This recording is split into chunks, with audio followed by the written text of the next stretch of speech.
الحمد لله رب العالمين والصلاة والسلام على من كان نبيا وآدم بين الماء والطين وعلى آله وأصحابه وأزواجه وآل بيته وأمته أجمعين. أما بعد فأعوذ بالله من الشيطان الرجيم. بسم الله الرحمن الرحيم. اقرأ باسم ربك الذي خلق خلق الإنسان من علق. يا رب صل وسلم دائما أبدا على حبيبك خير خلق كلهم. هو الحبيب الذي ترجى شفاعته بكل هول من أحوال المقتحمين. صدق الله وصدق رسوله النبي الكريم.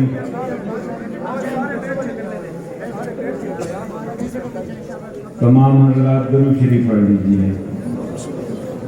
اللهم صل على سيدنا ومولانا محمد وعلى آل سيدنا ومولانا محمد وبارك وسلم عليه. اللهم صل على سيدنا محمد في الأولين والآخرين وفي الملأ الأعلى إلى يوم الدين. میرے واجب الاحترام اسٹیج پر موجود اکابر حضرات علماء کرام، برادران اسلام، عزیز نوجوان ساتھیوں، سب سے پہلے تو میں مبارکباد پیش کرتا ہوں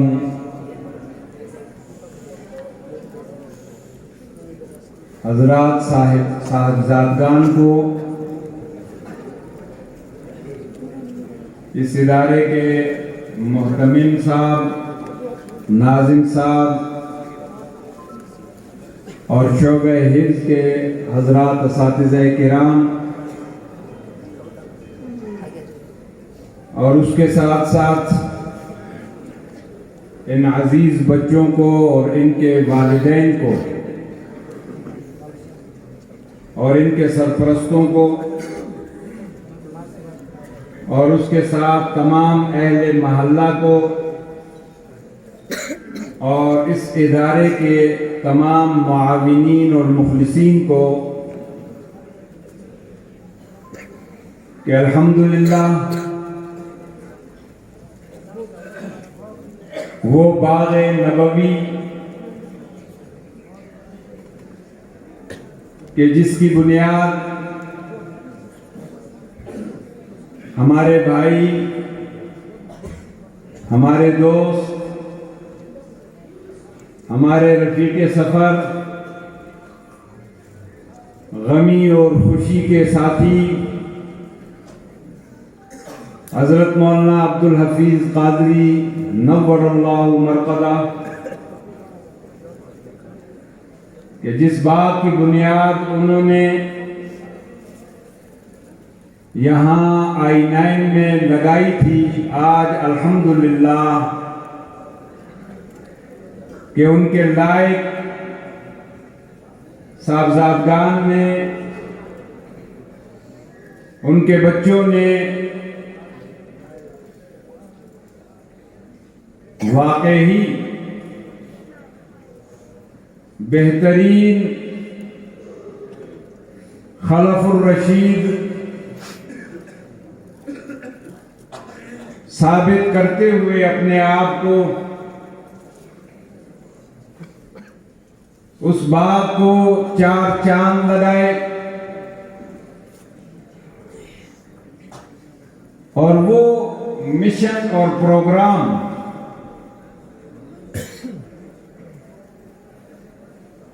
کہ جو ہم نے اپنے اکابر و اسلاف سے لیا، ہمارے اکابر و اسلاف نے جس مشن کا آغاز اور جس مشن کی بنیاد قصبہ دیوبند دارالعلوم دیوبند کے عنوان سے ایک طالب علم اور ایک استاذ کی بنیاد پر جس کا آغاز کیا تھا، آج الحمدللہ ثم الحمدللہ کہ دارالعلوم دیوبند کا وہ فیض، علماء دیوبند کا وہ فیض، میرے اکابر و اسلاف کی وہ محنتیں، وہ کاوشیں، وہ توجہات آج نہ صرف بر صغیر ہندوستان و پاکستان و بنگلہ دیش بلکہ دنیا کے ہر خطے اور زمین کے ہر کونے میں اللہ کے فضل و کرم سے نظر آ رہی ہیں،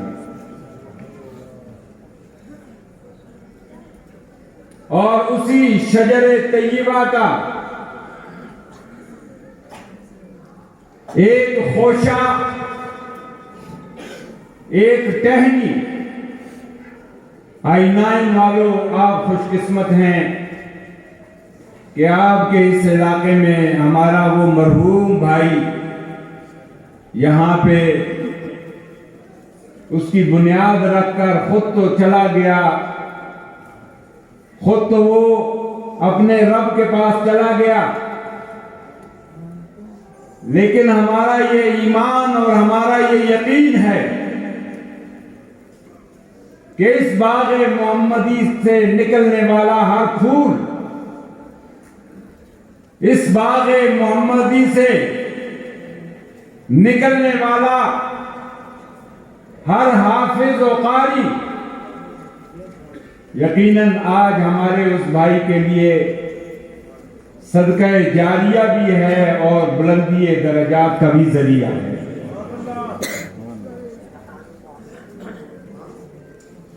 آج ہمارے اس بھائی کی روح یقیناً خوشیاں منا رہی ہوگی،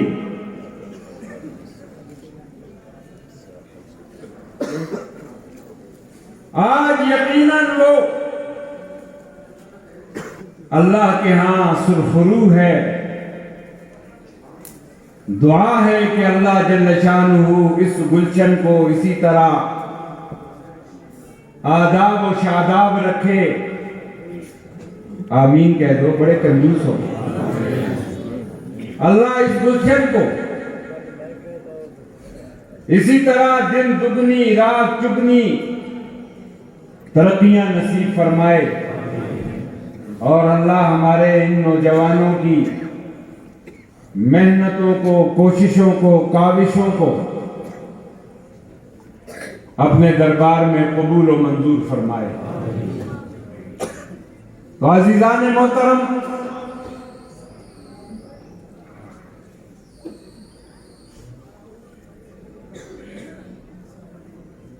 نبی کریم صلی اللہ علیہ وسلم پر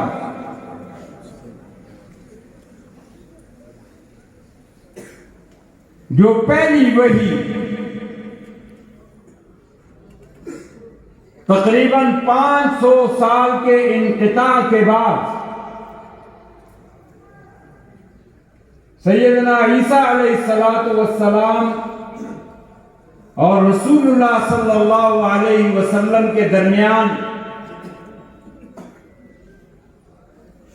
تقریباً 500 سال کا یہ وقفہ، اور 500 سال کے اس وقفے کے بعد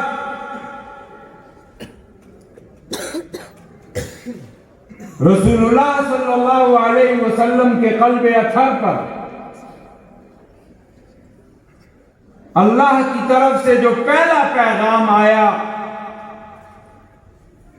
تو وہ اللہ نے رسول اللہ صلی اللہ علیہ وسلم کو اقرأ باسم ربک الذی خلق کے عنوان سے دیا۔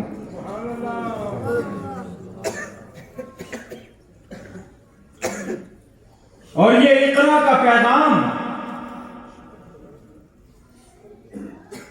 رسول اللہ صلی اللہ علیہ وسلم کو جو اللہ جل شانہ کی طرف سے ملا، چونکہ یہ پیغام یہ کسی محدود وقت کے لیے پیغام نہیں تھا، یہ کسی محدود خطے کے لیے پیغام نہیں تھا، یہ کسی مخصوص افراد کے لیے یا قوم کے لیے یا برادری کے لیے یہ پیغام نہیں تھا، بلکہ یہ پیغام ابدی پیغام تھا۔ یہ پیغام قیامت تک آنے والی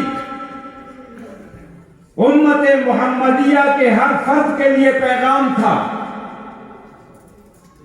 اور پیغام یہ تھا کہ اس امت کا فخر، اس امت محمدیہ کا اعزاز، اس امت محمدیہ کا امتیاز وہ ہنر پر نہیں ہے، وہ دنیاوی کسی فن پر نہیں ہے، وہ دنیاوی کسی مہارت پر نہیں ہے، بلکہ اس امت کا امتیاز اور اس امت کا فخر محمد الرسول اللہ صلی اللہ علیہ وسلم کو جو پہلا پیغام دیا اقرا، تو اس امت کا اعزاز بھی سب سے بڑا وہ اقرا کا ہے کہ اس امت کے لیے جو فخر اور اعزاز کی جو بنیاد رکھی تو وہ تعلیم رکھی، اور اس لیے آمنہ کے در یتیم امام الانبیاء سردار دو جہاں شفیع المذنبین رحمت للعالمین اپنا تعارف کراتے ہوئے، اپنی پہچان کراتے ہوئے رسول اللہ صلی اللہ علیہ وسلم فرماتے ہیں کہ انما انا بعثت معلما، کہ اللہ نے مجھے بھی معلم بنا کر بھیجا ہے۔ سبحان اللہ۔ تو اس امت کا امتیاز علم، اور جو نبی اللہ نے دیا وہ سب سے بڑا معلم۔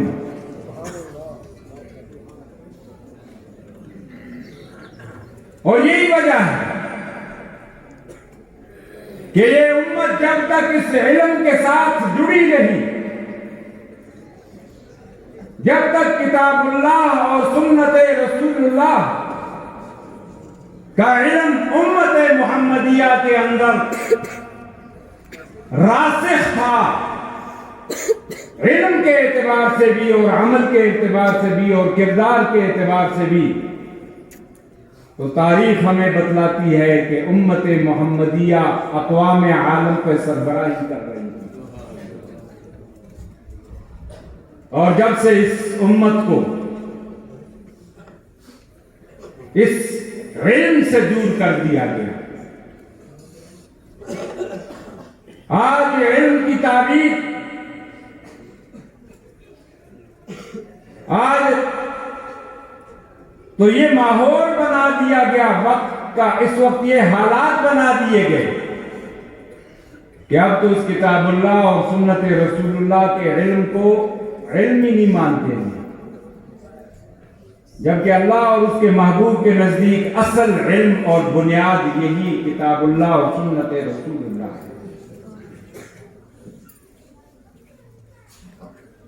وقت نہیں ہے کہ میں تفصیل عرض کروں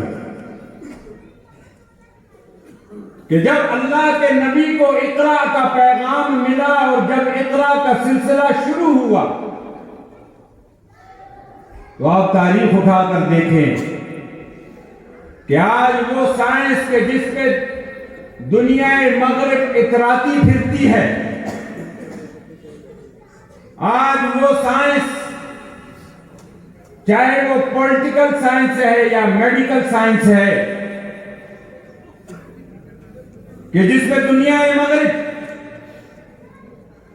بڑی نازاں ہے، لیکن ہم یہ دیکھتے ہیں کہ اس اقرا کے پیغام سے پہلے کی دنیا کہ 3 آسمانی کتابیں پہلے نازل ہو چکی تھی. تورات بھی نازل ہو چکی تھی، زبور بھی نازل ہو چکی تھی، انجیل بھی نازل ہو چکی تھی. لیکن اس کے باوجود انسان نے، کسی نے سورج کو اپنا دیوتا بنایا ہوا تھا، کسی نے چاند کو اپنا دیوتا بنایا ہوا تھا، کسی نے پتھروں کو اپنا دیوتا بنایا ہوا تھا، کسی نے بندر کو، کسی نے اونٹ کو، کسی نے ہاتھی کو. لیکن جب یہ اقرا کا پیغام آیا اور اس اقرا کے پیغام کے بعد جب اس کی تفصیل آئی اور جب اللہ کے محبوب کی طرف سے یہ اعلان کیا گیا کہ اے انسان، تیرا اور میرا خالق، تیرا اور میرا مالک، تیرا اور میرا رازق، تیرا اور میرا مشکل کشا، نہ وہ چاند ہے، نہ وہ سورج ہے، نہ وہ ستارے ہیں، نہ وہ پتھر ہیں، نہ وہ جانور ہیں، نہ وہ حیوانات ہیں، نہ وہ مشرق ہے، نہ وہ مغرب ہے، نہ وہ شمال ہے، نہ وہ جنوب ہے. تیرا اور میرا الہ وہ صرف لا الہ الا اللہ ہے. تو جب مسلمان کو عقیدہ لا الہ الا اللہ بتایا گیا تو پھر مسلمان نے، پھر انسان نے سورج پہ بھی کمندیں ڈالی، چاند پر بھی کمندیں ڈالی. پھر سائنس کا آغاز بھی ہوتا ہے، پھر فزکس اور کیمسٹری اور بیالوجی اور ریاضیات کا تعارف بھی ہوتا ہے. آج تاریخ اسلامی اٹھا کر دیکھیں کہ پوری اس تاریخ اسلامی کے اندر اگر فزکس کا آپ کو پہلا موجد اور سائنسدان ملے گا تو وہ مسلمان ملے گا، کیمسٹری کا پہلا موجد مسلمان ملے گا، بیالوجی کا پہلا موجد مسلمان ملے گا، ریاضی کا پہلا موجد مسلمان ملے گا. کیوں؟ اس لیے کہ جب مسلمان کا یہ عقیدہ بنا دیا گیا کہ تیرا خالق و مالک ایک رب ہے، یہ سورج چاند ستارے نہ تجھے نفع دے سکتے ہیں نہ تجھے نقصان دے سکتے ہیں، تو پھر سائنس نے بھی جنم لیا، پھر سائنس بھی پروان چڑھی، پھر سائنس کا بھی آغاز ہوا. تو یہ تمام کی تمام ترقیاں جو آج دنیا میں دیکھی جا رہی ہیں یا قیامت تک ترقیاں ہوں گی، یہ سب کا سب صدقہ ہے محمد الرسول اللہ صلی اللہ علیہ وسلم کے اس پیغام اقرا. سبحان اللہ. اس لیے میرے عزیز اور میرے نوجوانوں، آج دنیا کفر یہی وجہ ہے کہ آج دنیا کفر کو 2 چیزیں برداشت نہیں ہیں. ایک تو دنیا کفر کو یہ برداشت نہیں کہ آج کے اس ماحول اور ان حالات میں دنیا کی سرزمین پر، اس خطہ کرۂ ارضی پر کسی جگہ پہ بھی اقرا کا جو نظام محمد الرسول اللہ نے پیش کیا وہ نظام نافذ ہو جائے. آج دنیا کفر کو یہ برداشت نہیں، اور یہی وجہ ہے کہ ہم نے 9/11 سے پہلے بھی اور 9/11 کے بعد اور آج دوبارہ جب افغانستان کا وہ مسلمان، افغانستان کا وہ مجاہد، افغانستان کے وہ نوجوان کہ جنہوں نے اسی لا الہ الا اللہ کی بنیاد پر دنیا کے سب سے بڑے بدمعاش، دنیا کے سب سے بڑے قاتل، دنیا کے سب سے بڑے غنڈے، دنیا کے سب سے بڑے دہشت گرد، دنیا کے سب سے بڑے بنیاد پرست کو اور اس کے 48 رفقا کو 20 سال کا جہاد کر کے جو شکست سے نوازا اور جس ذلت اور رسوائی کے ساتھ ان کو افغانستان سے نکالا گیا، اور وہاں پہ دنیا کے قانون کے مطابق، وہاں کی عوام کے مطالبے پر طالبان میدان میں آئے، اقتدار سنبھالا، لیکن دنیا کفر کا بغض دیکھ لو، اور پھر ان نام نہاد ان کالی چمڑی کے انگریزوں کو دیکھ لو کہ کسی نے بھی آج تک ان افغانستان کی حکومت کو قبول نہیں کیا۔ اس کی وجہ کیا ہے؟ اس کی وجہ یہی کہ دنیا کفر یہ سمجھتی ہے کہ اگر آج بھی دنیا کی کسی خطے میں اقرا کا جو پیغام محمد الرسول اللہ لے کر آئے، اقرا کا جو نظام محمد الرسول اللہ لے کر آئے، اقرا کا جو نظام حیات محمد الرسول اللہ لے کر آئے، تو دنیا کفر یہ سمجھتی ہے کہ پھر دنیا کے جس طرح قرون اولیٰ میں تمام نظام ناکام ہو گئے تھے، اس وقت کی سپر طاقتیں انڈیا میٹ ہو گئی تھی، آج بھی دنیا کفر یہ سمجھتی ہے کہ اگر یہ اقرا کا نظام اور اقرا کا پروگرام دوبارہ دنیا کے کسی کونے میں آ گیا تو دنیا کی یہ ساری جمہوریتیں، سارے کیپٹلزم اور یہ سارے سوشلزم، یہ سارے کمیونسٹ نظام، جتنے بھی نظام ہیں، یہ سب اپنی موت آپ مر جائیں گے، اور دنیا خود پکارے گی کہ ہمیں محمد الرسول اللہ کا نظام دے۔ اسی وجہ سے آپ دیکھیں کہ اس نظام کو روکنے کے لیے گزشتہ خصوصاً 35-40 سالوں سے علماء کے خلاف جو پروپیگنڈا، دیندار طبقے کے خلاف جو پروپیگنڈا کہ کبھی دہشت گرد کہا گیا، کبھی بنیاد پرست کہا گیا، کبھی شدت پسند کہا گیا، کبھی تنگ نظر کہا گیا، کبھی فنڈامنٹلسٹ کہا گیا، لیکن اس کے پیچھے اصل عزم جو تھا وہ یہی تھا۔ اور اسی طرح آج پوری دنیا کفر کا سب سے بڑا دماغ ان کے تھنک ٹینکس، ان کے دانشور، ان کے اینکرز، ان کے ادیب اور ان کے فلاسفر، وہ یہ سمجھتے ہیں کہ جب تک مسلمان کے معاشرے میں، اور یہ باقاعدہ، یہ میں ویسے بات نہیں کر رہا، میں آپ حضرات کو دعوت دیتا ہوں کہ آج انٹرنیٹ کی دنیا ہے اور آپ جائیں نیٹ پر ریسرچ کریں کہ پوری دنیا کفر کے تھنک ٹینک سے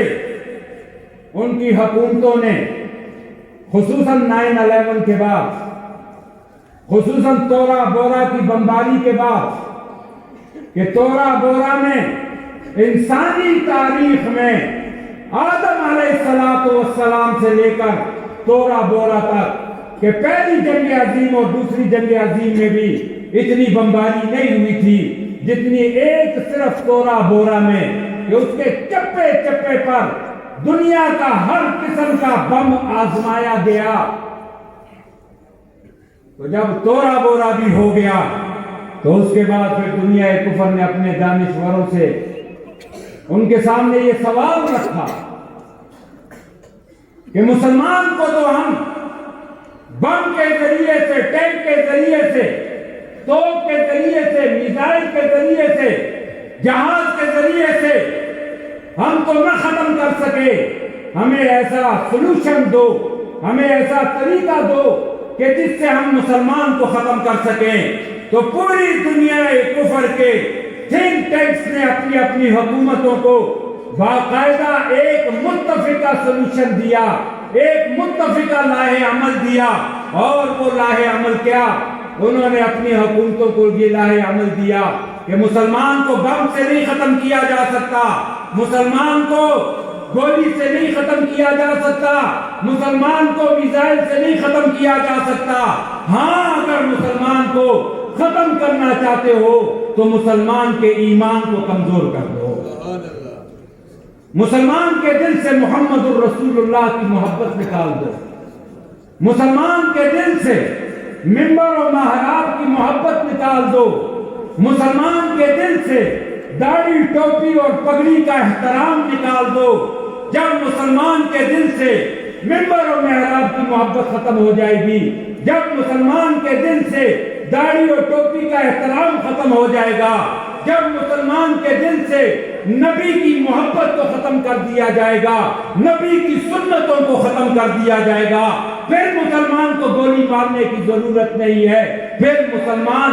نام کا مسلمان رہ جائے گا، پھر کام کا مسلمان نہیں ہوگا۔ تو یہی وجہ ہے میرے عزیزوں کہ آج یہ جو مدارس کے خلاف، علماء کے خلاف، اس داڑھی ٹوپی اور پگڑی کے خلاف دنیا کفر اور ان کے ایجنٹ اسلامی ممالک کے اندر جن کو مسلط کر دیا گیا ہے، آج ان کا ایجنڈا یہی ہے کہ مسلمان کے دل سے رسول اللہ کی محبت کو نکال دو، نبی کی سنتوں کی محبت کو نکال دو۔ اور نبی کی محبت کے آنے کا راستہ کیا ہے؟ نبی کے اس پیغام اقرا کو پھیلانے کا راستہ کون سا ہے؟ نبی کی سنت کو احیاء کا راستہ کون سا ہے؟ وہ راستہ ایک ہی راستہ ہے، اور وہ منبر و محراب کا راستہ ہے کہ اسی منبر و محراب کے صدقے، اسی مدرسے کے صدقے، ان علماء کے صدقے آج الحمدللہ کہ یہ جو دین کی رونقیں ہم دیکھ رہے ہیں، یہ دین کی محبتیں ہم دیکھ رہے ہیں، یہ دین کی غیرتیں ہم دیکھ رہے ہیں، تو یہ تمام کی تمام رونقیں اور تمام کی تمام محبتیں اور یہ تمام کی تمام رہنمائیاں یہ اس منبر و محراب اور ان علماء کے صدقے ہے۔ تو آج میں کر رہا تھا کہ رسول اللہ صلی اللہ علیہ وسلم کا سب سے پہلا پیغام، ابدی پیغام، وہ علم کا پیغام ہے۔ اور علم بھی یاد رکھو کہ علم ہمارے نزدیک وہ کتاب اللہ اور سنت رسول اللہ کی تعلیمات کو علم کہا جاتا ہے۔ باقی جو ہیں ان کا انکار نہیں ہے، وہ فن ہے اور اس کی بھی ہمیں ضرورت ہے۔ میڈیکل ایک فن ہے، انجینئرنگ ایک فن ہے، چاہے وہ سول انجینئر ہو، چاہے وہ الیکٹریکل انجینئر ہو، چاہے وہ کمپیوٹر کا انجینئر ہو، یہ تمام کے تمام فنون ہیں۔ اللہ اور اس کے محبوب نے جس کو علم کہا ہے تو وہ کتاب اللہ اور سنت رسول اللہ کا علم ہے، اور پھر اسی علم سے یہ آگے سارے فنون نکلے، یہ سارے علوم نکلے۔ اس لیے میں بات لمبی ہو گئی، میں مبارکباد پیش کرتا ہوں اپنے برخورداروں کو اور آپ تمام اہل محلہ کو کہ الحمدللہ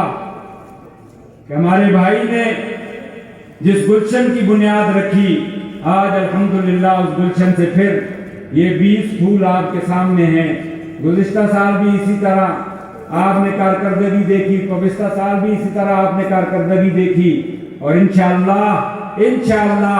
دنیا کفر چاہے جتنے مرضی پروپیگنڈے کر لے، دنیا کفر چاہے جتنی مرضی سازشیں کر لے، انشاءاللہ جب تک آپ مسلمانوں کا تعلق منبر و محراب کے ساتھ اور علماء کے ساتھ رہے گا، دنیا یہودیت، دنیا کفر الٹی لٹک جائے، انشاءاللہ مسلمانوں سے قرآن اور حامل قرآن کی محبت کو نہیں نکالا جا سکتا۔ انشاءاللہ یہ پیغام اور یہ پروگرام چلتا رہے گا، یہ بہاریں اسی طرح چلتی رہیں گی۔ اللہ ہم سب کا حامی و ناصر ہو۔ وآخر دعوانا الحمدللہ رب العالمین۔